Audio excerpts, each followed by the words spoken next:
Have you ever felt responsible for the behavior of other people?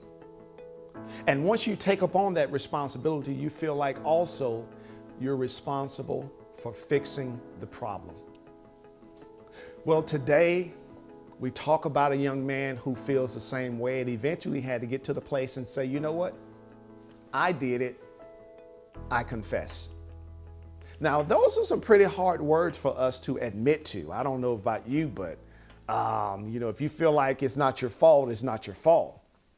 But however, when we really take time to consider that when people do things and it's in our community, it's important for us to take some ownership and see what can we do to fix the problem. So today we're going to be talking about Nehemiah, and Nehemiah kind of took that same approach. Of course, Nehemiah finds himself in a palace and some of his friends show up and he's asking about some of his friends, some of the remnants that were back in Jerusalem. And he said, hey, how are they doing? What's going on with them? Well, Nehemiah received some bad news. And the bad news is, you know what? They're in great affliction. They're in great reproach and shame. As a matter of fact, Nehemiah, the walls of Jerusalem are torn down and the gates in the city are burned. Now, when Nehemiah hears this, he recognizes, hold on, these people, they take great pride in the walls and in the gates. Something has to be going on. Now, most of the time, what we'll do is when we get bad news like that, we'll start blaming someone. We'll say it's the government's fault. It's the police fault. It's somebody else's fault. We can all find blame, right? We can find blame. But that's not what Nehemiah does. What does he do? The scripture said that Nehemiah wept, mourned, fasted, and he prayed. And not only did he do that, you see what he was doing is he was exchanging his perception for God's perception or perspective. And I want you to listen to his prayer, because in his prayer, in so many words, he says, I did it, I confess. Let's read what he said. In the 5th verse, he said, I beseech thee, O Lord God of heaven, the great and terrible God that keepeth covenant mercy for them that loveth him and observe his commandments. He says, I love this. He says, let thine ear now be attentive and thy eyes open, that thou mayest hear the prayer of thy servant, which I pray before thee now, day and night, for the children of Israel, thy servants, and confess the sins of the children of Israel. Now, this is where it gets really, really interesting. And I love listening to this in his prayer, because this is what he's saying. He said, which we have sinned thee, both I and my father's house have sinned. We have dealt very corruptly against thee, and have not kept the commandments, nor the statutes, nor the judgments which thou commandest thy servant Moses.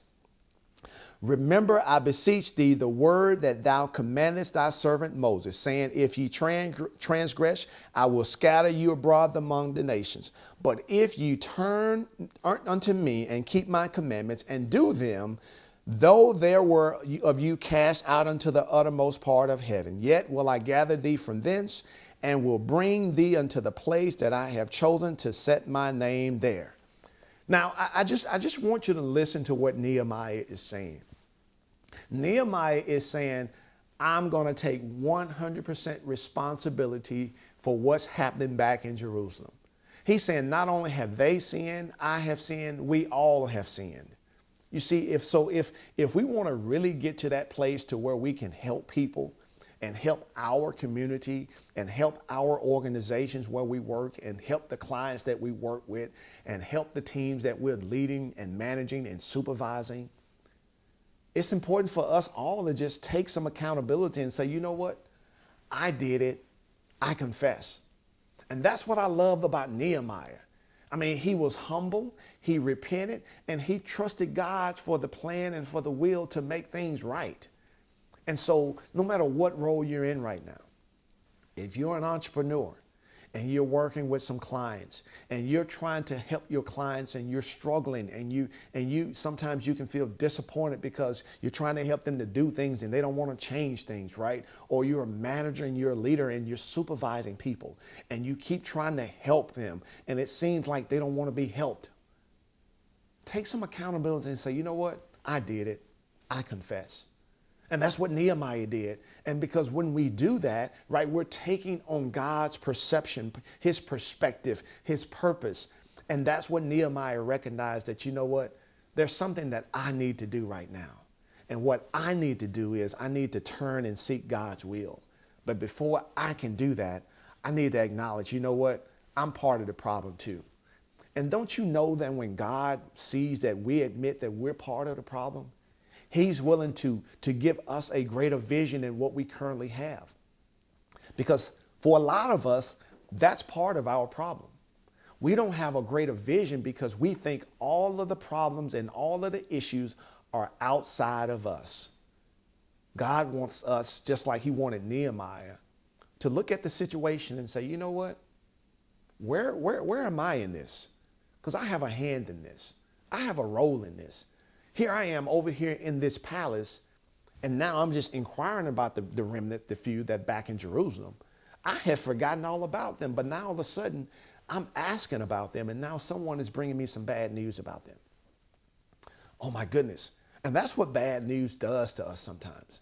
It puts us in another state of mind. It helps us to think that, you know what, sometimes everything is not as well as we think it is. And you know what, for a lot of people, it's not as good as we think it is, because sometimes we're looking through our lens and we're looking through our experience, and it's all about us.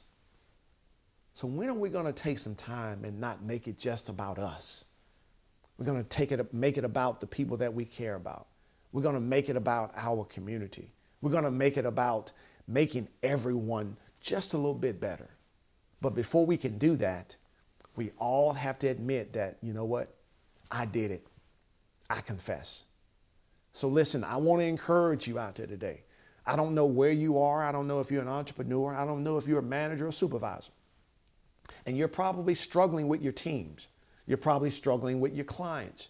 And you're trying your best to help. And you think you're helping, right? And sometimes that's what we do.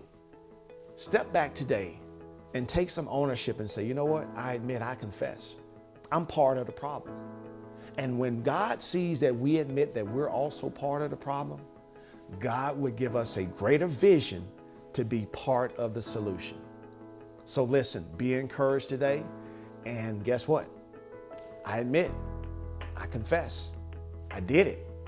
And now I'm asking God to do it in me so I can do it better. I hope the same for you. Be blessed.